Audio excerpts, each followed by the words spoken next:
Hi, it's Robbie from Southern California, and I'm sitting here having coffee and I'm watching the birds. This is how I try to start my day off. I think everyone needs a safe place or a calm place. It really does help. Let me tell you something. The way things are these days, I think we should all be able to step away, and it doesn't have to be a big garden. I mean, I'm working on my deck, and the deck is a small area really, and you could set something up that simple, a little patio, a little balcony, someplace where you have a little table, a little chair, a plant or two, and if you want, put a bird feeder out. It doesn't have to be hummingbirds. Look, I have no hummingbird feeders here right now, but look at all the birds we've got. I saw more birds sitting here earlier than there is now. There was a nuthatch, there were wrens, there were bush tits, there was everything coming in. Goldfinches, they come in sometimes just for a quick drink or a little bit of seed and leave. Then I've got the doves that come here, and they feed mainly in the morning, a lot of these birds. The doves, the spice finches, which are in the bowl over there. Oh, we've got dozens of spice finches now. It's amazing. This is like just a perfect place to just sit back and reflect on, let's say, what am I going to do for the week? I had a nice weekend.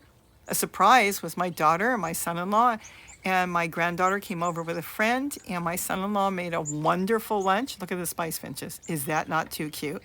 To think you would have to go to the pet store and they'd cost you $100 a piece. I don't have to take care of them, no aviary, no nothing, and they just do their own thing out in the yard. But going back to that, so he came over and he made lunch, and I grabbed some stuff from the garden to put in a sandwich, and that was really fun, and it was a surprise.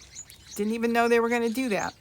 So we actually had a day off. Even Gary said, after they left, he sat and said, "Oh my gosh, it was so fun and so nice. I can't believe what a wonderful day." I know we're both like go, go, go people. We don't seem to sit still. It doesn't matter what we do, whether we're working around here or online doing some research, or like I said, working in the garden. I mean, we don't stop, literally nonstop. So he had one day that he literally sat back. The kids ran around and played. And Donald made, like I said, a great lunch. My daughter's popped over afterwards. Well, she's always she's a workaholic too. So it was nice. Let's just put it that way. It's nice. And boy, did Gary really reflect on that. But like in the morning, I really try, and I can't do it every morning because yes, I'm on the go. I try to come out here and just sit for at least 20 minutes. I think it's really good for your health. Even if you are drinking coffee, or if you want to sit back and drink a soda or a glass of tea. The point is, you're calming and you're doing a stress relief and you're just enjoying nature. Nature is so good for us. I mean, what is nicer than this? So anyways, for the week, I'm probably going to do something on geraniums. I'm doing a lot of geranium cuttings. And then I want to do composting. Look at this. Oh, the ball. It's running, but very slow. Look at the goldfinch. Looks like a little female.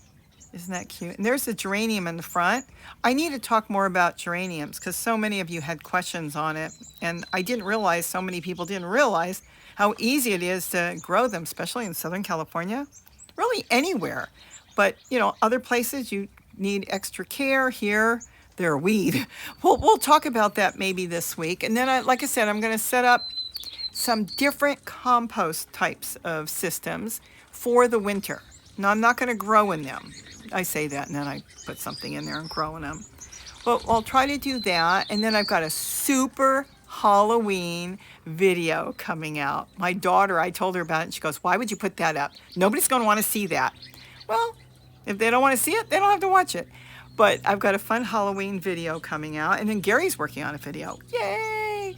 I don't know what he's doing. I haven't bothered him. In fact, that's what he's doing now as I sit here and reflect in the garden. So if you can, set something up. And some of you will be able to look around and see how many more features I've put in here. And we'll go over the garden, the bird garden soon, because I've got so many changes I want to do. I know some of you are saying, "Hey, that wasn't there before." Oh, I have so many fountains. So yeah, I am changing things up. In fact, there's a big one I've got to move because a hawk did get in there, and I'll discuss that because I got rid of the hawk. He came back this morning, but he couldn't get in. I saw a loophole, so I had to go in there and change something up.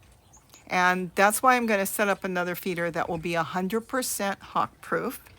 So we'll see that either this week or next week. Look at the bowl I set up. Found that thing in the trash a while back. It was on my deck, that 3-decker wire, whatever that wire rack is. And I put the feeder underneath that the bird's feeding out of, just a bowl I found around here. And it's got a hole, so if it rains, the water will go out, but the seed will just be wet in there. And then on the top, I might put a plant or a water feature. I mean, yeah, that's brand new. You can set up all kinds of stuff, and no hawk can get him that way. There's no way, because they swoop. So we'll talk about that, and, well, throw some other ideas that you want me to talk about. I'm going to have an update on the hummingbirds, because I'm really excited on what's going on with the hummingbirds. I've even done more feeders differently, and I've noticed some of my hummingbirds, well, my familiar ones are here. So we'll probably talk about that later on in the week. I've been working in the garden, so that's going good. I'm going to move some of the dragon fruit plants around. Cuttings I'm going to do. I've got a lot of plans for the garden. I want it greener, but I want it with a lot of flowers as well. I mean, you see all the salvias in front of us. Isn't that cool? And then I've got other plants in there. I've got the hummingbird lunch in there, the kufias. There's just so many flowers we can put out. So I've got flowers, and the hummingbirds come all day and feed on the flowers. And I do have one feeder, but it's kind of not in view here. I periodically put a feeder here, and then I take it down, just because there's so many other birds around here that I let them feed somewhere else. There's a hummingbird feeder up to the right there. So I'm not sure if I'll add in any more. I will say, members, what I did this morning is I put a 3-minute silence. Not me talking, just the birds. If you want to kick back, have a cup of tea, and just listen to birds, it's there. Bird sounds only. I'm just loving this with the spice finches. So tell me if there's any topics you want me to talk about. Leave your thoughts. What do you think about all this? And I can't wait to do more in the bird garden. There's going to be a lot going on, because soon the fig trees in the back will lose all their leaves. And I want to change that up because I want to keep it green. Look at that daisy in the back. It's actually called a blanket flower. It's gone now. It's way in the back. It came up on its own. I don't know where it came from. Maybe a bird pooped a seed in there. See in the back there? It's beautiful. So tell me what you think. But I'm telling you, this has been just such a wonderful place to just hang out, drop your stress, and then get back to work. So with that, I better go do that. Have a wonderful day, and don't forget to eat what you grow. Isn't this cute? Bye-bye.